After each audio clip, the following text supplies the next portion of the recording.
So today we're going to talk about overlanding. And people say, what exactly does that mean? What qualifies for overlanding? Where did it start? What the heck? And so we're going to dive into it because we have our friends from Scout Campers here. So, yeah. You ready to go, Lindsay? I'm ready to figure out what the heck Scout Campers have to do with overlanding. Looky there. Okay. Whoa. All right. Lindsay is wound up for today. All right. Well, you are listening to the RV Small Talk podcast brought to you by Princess Craft RV. And I am your host along with Lindsay. I'm PJ. Oh, you get to say your own name now, and you're not going to be Lindsay anymore, right? Well, I don't know. If we don't do the theme song, then I feel like my introduction isn't as silly. So, yeah, I guess I'm just Lindsay today. Okay. It's fine. It's fine. I'm PJ, your host of today's podcast, and I am here with... I'm still Lindsay. Okay. I know. She's still Lindsay. I'm sorry. All right. You guys who've heard us before, you're going to get that. And those that you don't are thinking we're just silly. Yeah, we are. So... yeah. Who are they though? I don't know. Who are you guys? Tell us who you are and how are you connected? Yeah, so we're from Adventure Manufacturing. We build our campers in Yakima, Washington. So we're part of the sales team. I'm the director of North American Dealer Sales. Kent is our dealer trainer. So we travel with the dealers and come hang out with nice folks like you. Hopefully teach them a few things. Well, maybe she's not nice, but PJ's are pretty nice. Lindsay might teach you a few things. I'm just saying. Now we got that figured out. But yeah, so we're just, I'll let Ken jump into the overlanding side of things and how kind of what it is and where it started. I think he's got a pretty good grip on that side of things. And then we can jump back over to me when the next question comes up. Yeah, but you don't sound like you're from Washington. So I actually live in British Columbia. So I've been with the company close to 14 years. Okay. And so as part of a bigger group, the Adventure Group owns Adventure Manufacturing. So the Adventure Group owns 13 retail stores in Canada, and they also own the manufacturing facility in Yakima, Washington. But yeah, so to piggyback on Ryan, my name's Kent. I've been with Adventure now here for a little over 4 years, or just up to 4 years.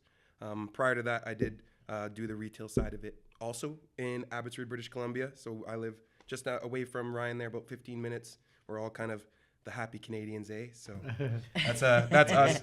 But yeah, we've been with them for about four years now.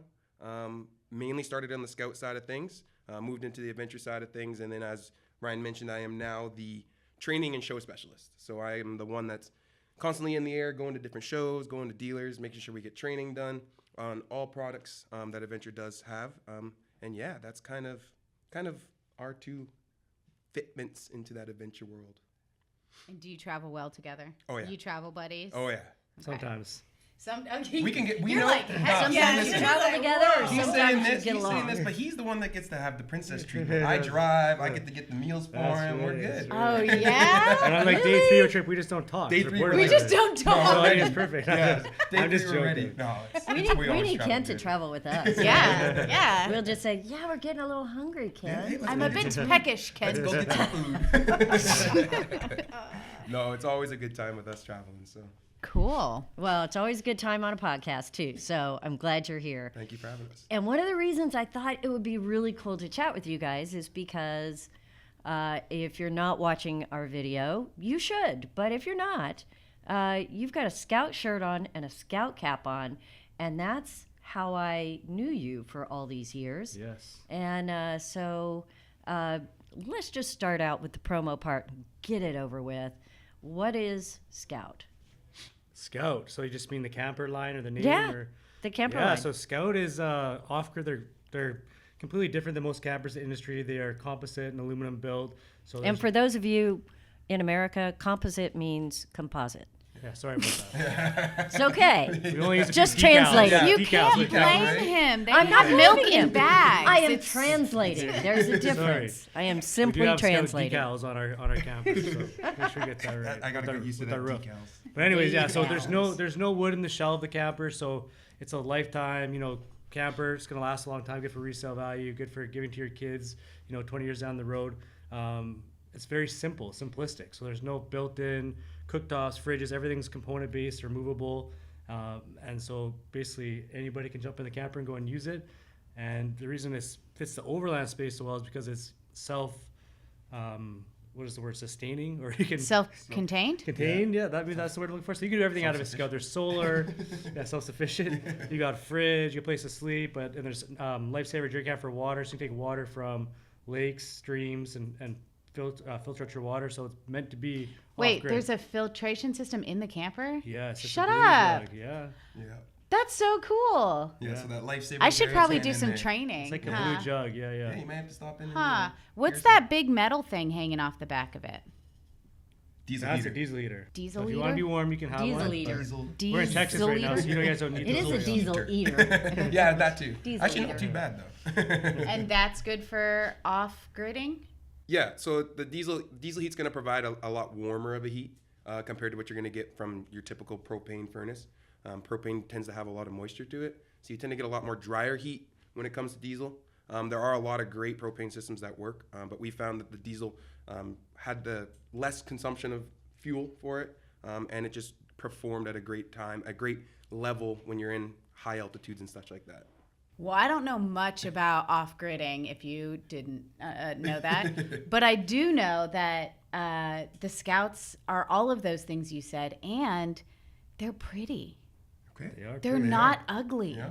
which I don't know. That might not matter to a lot of people, but a lot of times you see like off-grid stuff or self-sustaining, like movable parts, and it's just kind of an empty box with weird Lego pieces. Right. But you walk into a Scout and it's like down to the lighting. It's very nice to look at and nice to hang out in. You want to sit down and hang out in there, and It's homey. that's Very homey it is feeling. homey. Yeah. That's what I noticed about it.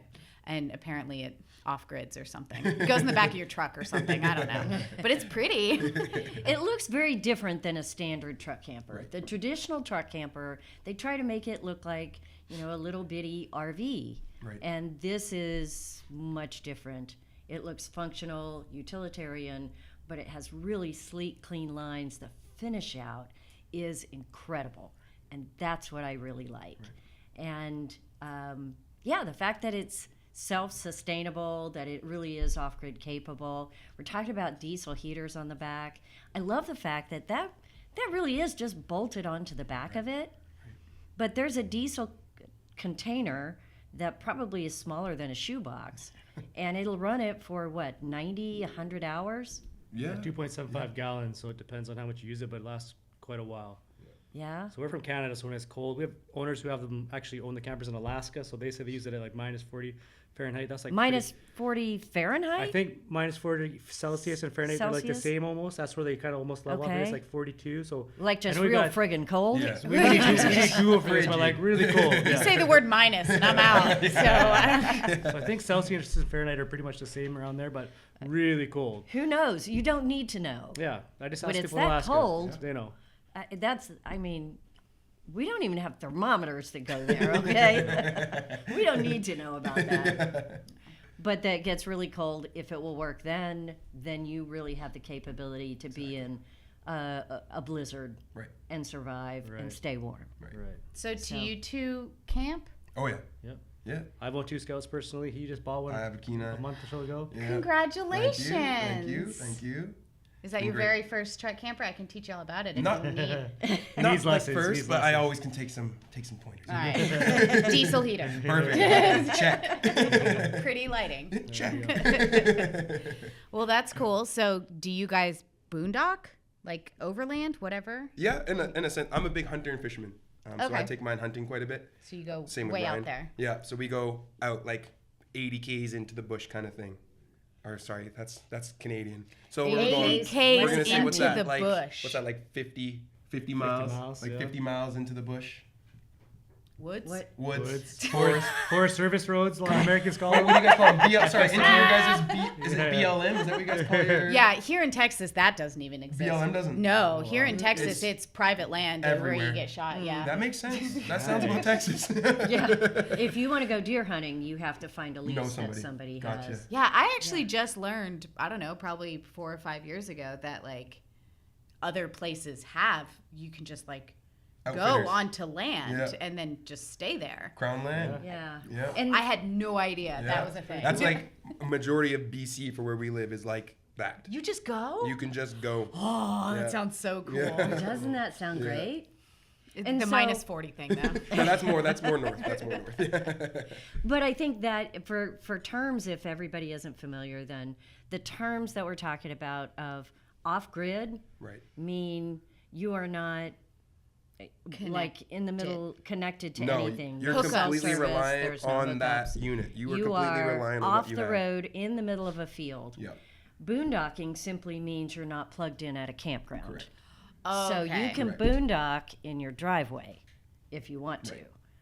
But you can't overland in your driveway. Yeah, I'm sure, like, maybe you yeah, could. where's your driveway? Where's your driveway? Depends on where you're living. Like, Okay. So all these terms, I mean, they kind of mean the same thing, Right. but then they're kind of like some of the terms are cooler than others. That's the Because thing. isn't That's that the the thing. thing? Yeah. Because when it comes to overlanding, in my air quotes, you know, yeah, to some degree, it's all about cool, isn't Yeah. it? yeah, I would say to some degree. Like, Yeah. we go to, with us at Scout and obviously our dealers, we go to a lot of Overland Expo shows. So there's a circuit that goes all across the states here, and it pretty much allows people to come and see all the different styles of vendors, from truck campers to rooftop tents to even like recovery gear for getting your truck out of the ditch kind of thing. And like with that, you can see a lot of people like to talk about their rigs. They like to say, "Oh, I've done this. I lifted this. Yes. I added that." Like, it's definitely one of those things where it's going down the road. It's more of a show off in a way. But there are a lot of people that do a lot of rugged overlanding with those same style of rigs that just like to share their journey, right? So I think you're gonna get both of that. People that really like to show off, have the high names, the fancy names, and then you get the people that really just like to beat up their rigs and fix them up at the end of it, right? So Which And one are then- you? I'm in the middle. I like to still have that nice splash, Likely you know, show story. it off. But like, I still, if you were to see my truck, I like to beat things up a bit. Which one You are have to you? have some fun. Yeah, I fall somewhere in the middle, I think. I took my family to Disneyland, actually, in my first trip on a Your Scout first camper. overlanding I drove into adventure. Disneyland, my overland rig, my That's Scout, awesome. parked at Disneyland in the parkade. So I was super You know proud what? of That can feel kind of like you're in another world. Yeah, it was a different. My kids loved it. Yeah. I guess it's for adults. But then we went other places like we did do Vegas too, but Grand Canyon, Utah, Moab, beautiful places out there. And that was more. Joshua Tree? Didn't do Joshua Tree on that trip, but lots of cool places you can get to in your camper. Go anywhere you can think of. Basically, with a truck and camper, you can drive anywhere. If you want to go for dinner, you can pull right in front. If you want to go in the bushes, go in the bushes. You can get anywhere. That's the benefit, in my opinion, of a camper over a trailer is you don't have park. to tow a trailer. You can park in a normal parking Yeah, spot. you can park places, and it's just so easy to get up and go. There's not a huge thing to it, but I'll never forget like you telling me there's only two types of people who buy a truck camper. The people who want to tow something extra, right? Like a boat Horse or trailer or something, something, yeah. or the people who don't want to tow anything. Exactly. don't know how to drive. Yeah, you just Oh, come on. I think maybe that's me. You can drive pretty good with a trailer. But. So, how did you get into overlanding? Did you overland when you were a kid? Yeah, so I grew up camping my whole life since my mom tells me I was intense at 6 weeks old camping. So I grew up my whole life in different trailers and campers. And then my first camper bump for myself was a Scout in about 22, I want to say. So not that long, I guess. Maybe young to the ownership cycle of things, but awesome. Love it. It's so fun to get the kids out. That's what it's about for me. It's just making memories for my kids. So a Scout camper is very basic, but allows you to do all the things that those nice big fifth wheels and trailers do too, just maybe not as luxurious, you know? But you didn't come from like a truck camper background and an overlanding background. You came from the standard regular RV dealership Yes, I did. circuit, Yeah, right? it's a big one. So what's your background?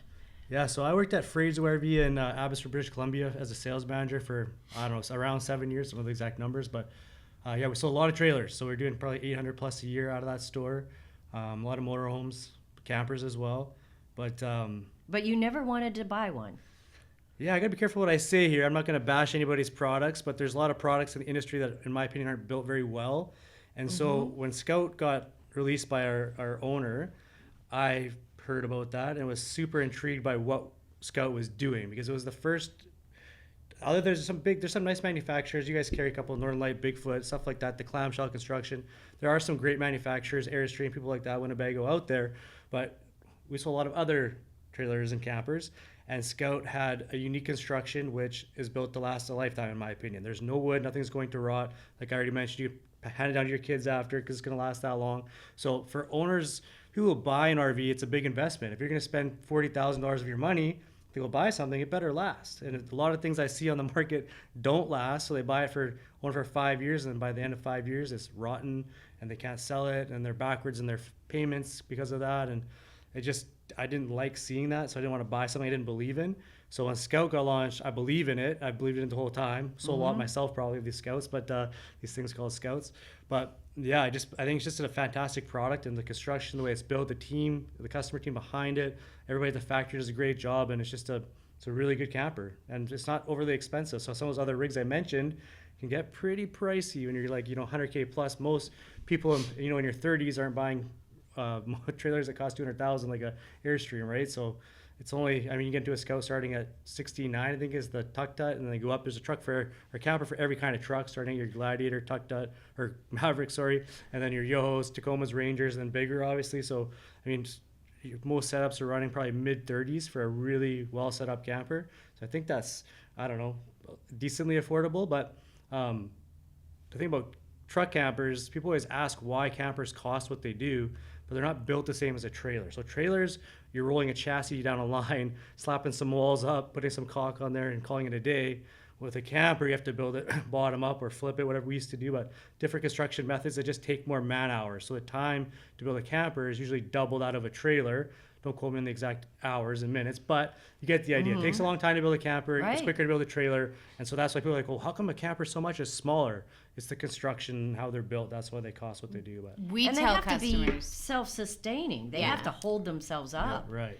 We tell customers that all the time. Like, there's no starting point with a truck camper. Right, You don't that's just right. like roll a frame in and then put walls on. And also, a lot of the times, a truck camper will have all the exact same systems Correct. as a trailer. So Yeah. you still have all those components, all that machinery in there, the water heater and the, whatever, air conditioner, all those things. So yeah, we have that argument with customers a lot. And you know what? When I think about it, if you buy a set of electric jacks, they probably cost more than a chassis They're up there. that those manufacturers buy. So I don't know. It is not a cheap venture. I think truck campers are probably the most expensive real estate per square Per square foot. foot, yeah, okay, yeah. That is in the RV space. But most of the people that I know in the truck camper space, it's because that's where they started, that's what they know, Right. that's what they love. So I love hearing people who have been in the I was going to say normal, bad word, the average RV style space, and saw the Scout and said, I like that, I want to be part of it. Because as long as Scout's been out, Brian, your name is the one that's always been associated with it. You ran sales for Scout forever. Yep. Since the far as I've beginning. known about it. Or can't help me out. Since So- the One of us, beginning. yeah. Since the beginning for him. Yeah. Yeah. So, So what's your background in? Did you come from the RV industry? So my dad actually trained Ryan at Fraserway RV. So my dad worked for Fraserway RV for 32 years almost. I want to say 32 to 34 years, in that range. So my entire life, I grew up in the RV world. We would take out, there's a rental division up there at Fraserway, so we would rent a camper. We'd go hunting every year with one. We'd go camping all summer with motorhomes. I grew up in that kind of life of it. So then I actually went off to go play football. So I played football in Canada for a bit. Ended up getting injured. Had to stop playing football for a bit. I do still currently play. I split my time a bit while working this and playing football, so it's been good. Dang. yeah, But- so what do you play? What so position? I play defensive Okay, line. let's talk football. Yeah, no, that's a problem. So I play defensive line. So I like to hunt down the quarterback. That's like it's nothing more satisfying than when you get to the quarterback, make the hit, and everybody's just going nuts. It's always a good time. So I play D-line. I've been playing football now for 26 years.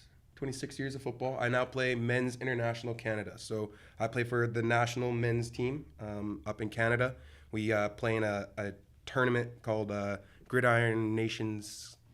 It's GNF, I want to say. I can't remember exactly. Gridiron Nation Football. And we play against Italy, Mexico, Germany. And we're hopefully going to be adding Japan to the mix and Austria to the mix. So it's a big, huge thing. No idea this We're is gonna- a thing. Yeah. We're going to teach the world how to play football. Yeah, so okay? and that's what I do. So I pretty much, I play that, we travel, and we meet up with everybody, all ex-pros or guys that currently are trying to get back onto pro teams or guys that are just finishing university. We have guys that played down here in the States. It's a mix of all over, but it is true Canadians, and we go in and we play Europe. Play USA used to be a part of it. They ended up not hosting a team because they focused more on their U19 division of things and let their men's kind of play more of the flag football. It's kind of becoming a big thing now that they've introduced it to the Olympics. So, so flag football has been This introduced. is a whole nother world that I Yeah. don't know anything Yeah, about. so flag football has been And I introduced love to the football. Olympics. We don't need to go into detail on that. So you will start seeing the Olympic sport of flag football, American flag football in the Olympics. So My son will be happy about yeah, that. so there's some cool stuff going on with that. But reverting back to it, I had a big injury about 2021, I want to say it was. I ruptured my Achilles. So I ruptured my Achilles playing football. Yeah, it wasn't honestly, didn't even feel it. Didn't even feel it. I felt like all of a sudden I was wearing a high heel. Don't talk about it anymore. Sounds good. And then She really will throw up. That's I'm where- just saying. Okay, maybe we should- She, maybe just we should the test this. idea of things yeah, like so this. the way that no, I'm kidding. And then Do you we have were. photos of it? I do have photos. I actually do have photos Show of it. So. her. But with that, I was recovering, going back through rehabs and all of that. Was able to finally get out walking on it. I was in a air cast boot for a bit, and we were out hunting. I was hunting with an air cast boot on. Oh, that's one serious. That is normal serious boot. dedication And to I your actually hunting. didn't I get a buck that year? I think that's the year I You shot did. the 3x4. So I think shot it a was. buck that year. And I showed you up there. Yeah, I after? took over the biggest buck at their cabin up there for years, and not even a day later, Ryan topped it the next day, kind of thing, and took over Attaboy. that. But Sounds during fun. that time, Tis the season, right? Gotta it knock him is, down. It is. The rut is about to kick off here where we are up there, so it's gonna get going. But during that time, we were sitting around the fire, and I was like, wow, I really need to. I had worked 2 years prior to that at Woody's RV, selling retail sales guy there. It just wasn't. It wasn't for me the way that it went, the way that everything flowed at the dealership and all of that. I wasn't my kind of scene. So I had stopped working there when I got injured, and Ryan's like, hey, like we're really starting to move forward with Scout. I had known Scout obviously for a while because my dad had sold them with Right. Ryan. And so I had known what it was. I always, like Ryan said, Scout has been one of those campers that has solved the problem of construction and things like that, right? The lightweightness, being able to Man, that's a big statement. That- Solve the solve the problem of construction of for construction. lightweight truck campers, because you won't find a lot of truck campers true, though. that aren't able to, like, if you were to go on majority of lots, there's only going to be 2 or 3 brands that will actually fit properly in a mid-sized truck, and there'll be from those select brands you might only be able to get one model, right, from that whole situation. Whereas Yeah. with Scouts, you can literally have a small Maverick having something in the back of a truck, or a You camper can in the fit back. one in a Tacoma. And a Tacoma, exactly. That's I a mean, big thing. Like, the Tacoma trucks here that is the vehicle of choice Right. for overlanders. that's a big thing. Tacoma's a big one across the board. So Yeah. yeah, Ryan was like, you know what, we are looking to hopefully expand and have somebody else assist me because things are starting to get going pretty good. And I was like, yeah, like I'm game. Like let's meet with Dave and see how it goes. And not even a week later, we were out having lunch, me, him, and Dave, and yeah, they said you want to join the team? We can really use you. And I've been with the team ever since. So I started working under Ryan with that, in that Overlander Scout vibe of things, and learned the ways of how everything was built, how we would do with things, and gradually over the last 3 years kind of got into me now being able to, you know, teach our dealers and teach people on how they are built, how they run, and how well they work for you. And you go to the shows, right? I do. So yeah, I do a lot of shows. So I mentioned earlier the Overland Expo. I Uh-huh. do all of those circuits. So if we didn't go as Scout, I'll go and join our dealers and just kind of assist them, aid, help them out, ask your questions. You know, just Yeah. kind of be there as that little cushion support. You know. I want this guy at our shows.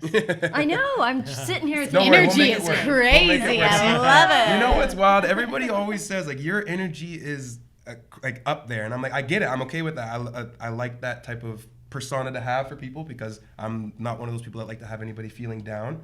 But to me, it just feels normal. Like if you know my parents, if you knew my family, like I'm probably pretty mellow compared to like my mom and my dad. Like those guys can really put some energy into the room. My mom's a singer, so she sings at a lot of the churches and big choirs and things like that. So she's used to performing, right? She's used to being able to do that. Not saying that she performs, but she's out there, right? So I guess just like at shows we have like reps, right? Which kind of stand by their unit. Technically your job, but in the sense, and they're very, I don't know, to their spot. Yeah, kind of very staying there. straight, traditional. and they don't want to, say anything wrong, and they just have their kind of script and spiel, and you don't have a script. No, that's not what we do. You are awesome. I mean, I'm sitting here I'm thinking, an off-script person. He plays football, but you know what? He's not playing football. He sells Scout. But when he's not selling Scout, he's camping. hunting or fishing because I saw a lot of hunting and fishing photos. I am just telling you guys. Yeah, it's like, and here's when, and here's when. Oh, so and you just last kill year, a lot so of like things. the way this, that it works, and this, and this. But the way it works, it's like the way the fishing season flows into hunting season and then flows through football season. Like everything is just kind of okay. I got some free time. What are we doing? Oh, fishing's going on right now. Let's go fishing. Oh, it's hunting season. Let's go hunt. Like I'm not the type of person that's gonna sit around home, be on his phone, do those type of things. There's too much to do for me to be doing those type of things. Well, now you're connected to Scout, so Scout really has grown right along with the overlanding kind of scene. I mean, when I started in the RV industry, I don't know, a while ago, this didn't exist. Right. At least I didn't know it existed. Right. So what happened? How did we get here? And how did Scout become like part of this cool vibe of overlanding? You want to start? Yeah, I mean, okay. Yeah. I think what it came down to was a lot. I think COVID was a big push. I think during the COVID era, but the Overland Expo was before it COVID. was before. So I would say it came down to the switch of people wanting to adventure more without having to worry about dragging a trailer behind them, without having to worry about snagging on trails. Mm-hmm. You know, a lot of people are going out there doing this thing and wanting to not have to spend a ton of money to fix their things afterwards, right? So I feel that industry started to take off, and a lot more people weren't, like Ryan mentioned, like there's a lot of young 20s, early 30s that they just don't have the money to get a big rig, right? They can't do it. So rooftop tents became a big option, right? And things like that to be able to then get into the overlanding industry. And I would say personally for me, what I saw, as soon as that first year of COVID came around, it was like everybody had a ton of time on their hands. And it wasn't like you could just go out and get a hotel room, go on a vacation and do this. The only way you're going to be able to do something was you had to do it yourself, right? Yeah. So I feel that was a big push. And with all these families, young families out there, people didn't have the funds to be able to go and get a big RV. People didn't have the funds to go and do these things. So the overlanding market was, we're going to take a small, a tent trailer, and we're going to put off-road tires on it. And we're going to, so then that just kind of started branching up, and you start seeing like our pods, and you're starting to see Ember and things like that start to be like, okay, well, hold up, we can do this too. And I think it just started skyrocketing from there, because there was 2.5 years of people sitting at home doing things. That's where I think it really started to take off. Well, if you think about it, in like 1930, 1940, camping was camping, and you just go out somewhere Station wagon life. and you might have a little camper, but RV parks weren't what they are now. So camping was really pulling off in the woods and camping. Yep. And then it kind of turned into this campground RV thing as it kind of grew through the years. But I mean, until fairly recently, we didn't have all of the solar options and the power that you have now. Mm-hmm. We didn't have some of the technology. Also, maybe the social media growing means that you can learn about things faster. You can research, how am I going to cook my food if I'm not at the RV park?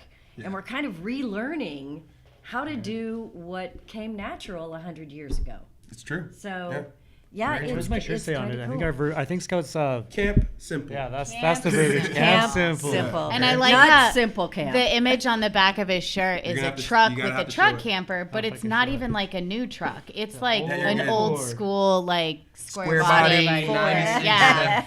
F-150. So like that's awesome. I heard this really cool thing that reminded me of like, yeah, I think as technology grows and we all have more things on our phone and more things to distract us, it does pull us back towards getting off of it. Right. Like there's two sides to it. Like, woohoo, we have social media. Yeah. Whoa, we hate social media. You know, like you have to do the thing in order to figure out how to not do the thing. But I heard something about AI, about how like it's gonna, you know, of course it's crazy and it's scary, Yeah, and doing now all they're this. doing the videos, Yeah. and it's getting really hard to tell what's real and what's not. And they're saying like, yeah, well, there's not much we can do to stop it.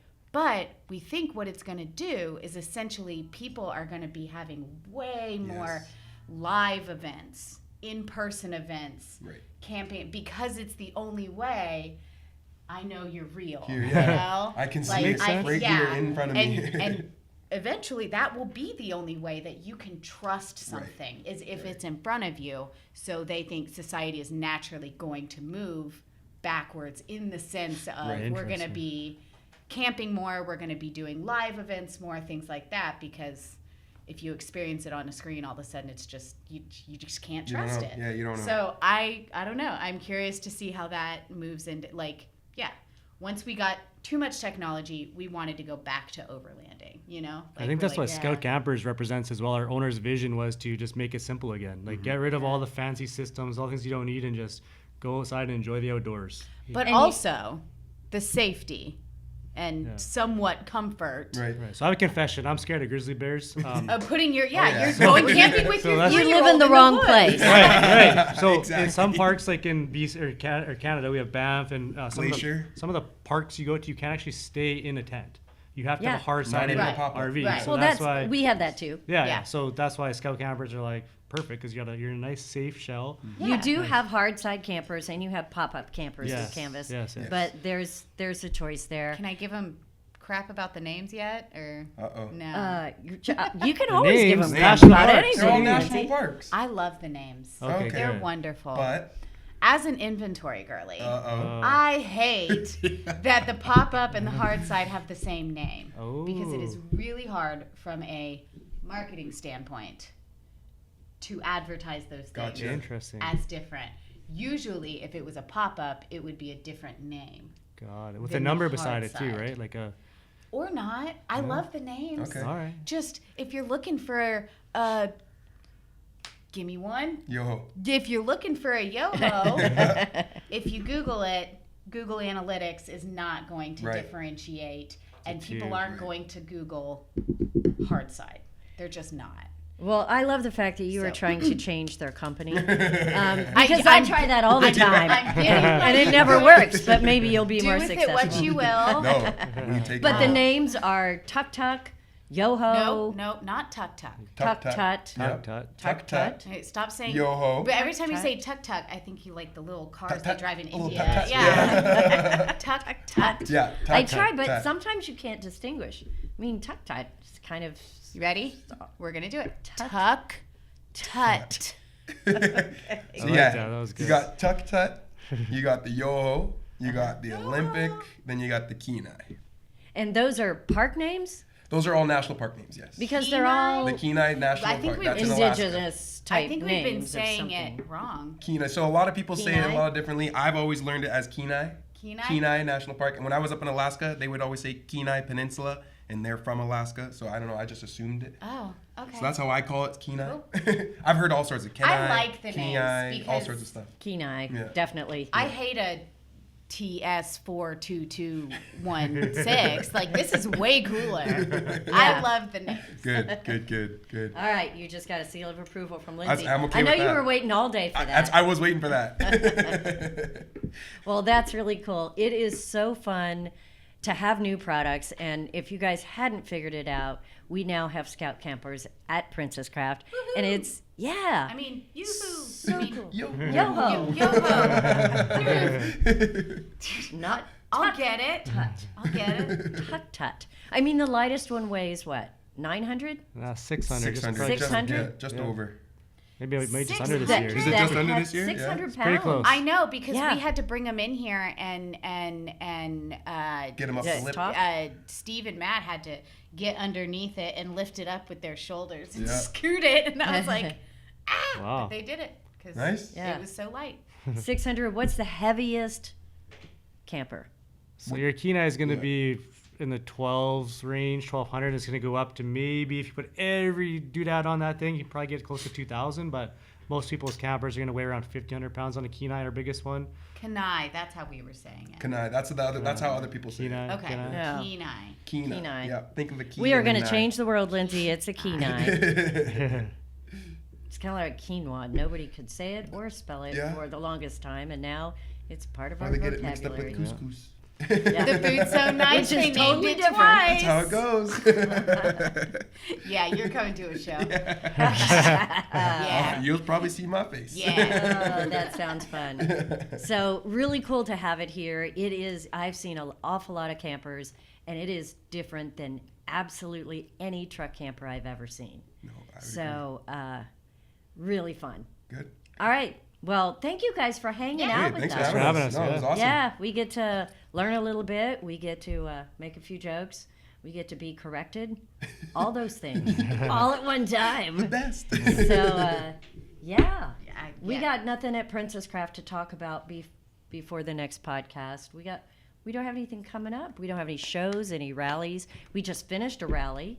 So next truck camper rally is going to be in May if you're a truck camper person. It's true. You guys should come to our truck camper rally. I think we were trying to see about working that out. Like 50 see truck some dates. campers Yeah, in one we'll get some spot. dates going. That's pretty cool. I'll get that. We'll get some dates going and see how we can make it work. All right. Well, if you want to figure it out, you could come to it's Texas Truck Camper Rally .com. You can find all the info. Sometime in May, we'll be there with a whole bunch of truck campers. It's true. We have a good time. So, all right. Well, thanks for joining Thank you, us, guys. guys. Thank you for having us. And yeah, See you y'all next check time. back, and we'll see you next time. Bye.